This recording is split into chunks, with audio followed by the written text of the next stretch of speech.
এত সমস্যার মধ্যেও এক একটা বুথের জন্য আমরা এর জন্য ছোট ছোট কাজ করার জন্য 10 লক্ষ টাকা করে স্যাংশন করব। তার মানে এখানে প্রায় 8,000 কোটি টাকার উপর সরকারের খরচা হবে এবং এর ফলে একটা গ্রাম একটা বুথ নিয়ে হয় আপনারা জানেন,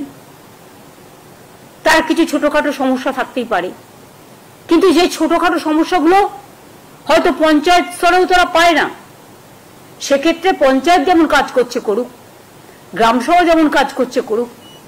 জেলা পরিষদ যেমন কাজ করছে করুক, মিউনিসিপ্যালিটি যেমন করছে করুক, কিন্তু এটা আমরা পশ্চিমবঙ্গ সরকার আমার পাড়ায় আমার সমাধান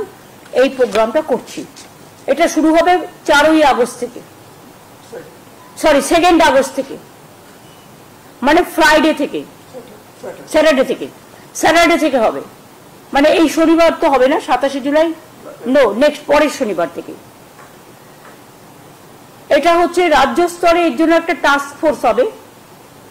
তার দায়িত্বে থাকবেন চিফ সেক্রেটারি নিজেই, ফাইন্যান্স সেক্রেটারি ও অন্যান্য দপ্তরের ইম্পর্টেন্ট যারা এইসব কাজ রিলেটেড তাদের নিয়ে চিফ সেক্রেটারি মাথায় থেকে একটা টাস্ক ফোর্স তৈরি করবেন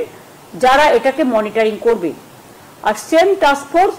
ডিস্ট্রিক্ট লেভেলেও সিএস তৈরি করে দেবেন, সেখানে যারা মনিটরিং করবে,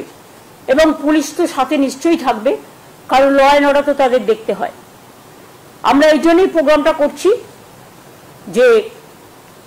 ছোট সমস্যাও কিন্তু অনেক সময় মানুষ খুশি হয়, তাদের কথা কেউ শুনছে।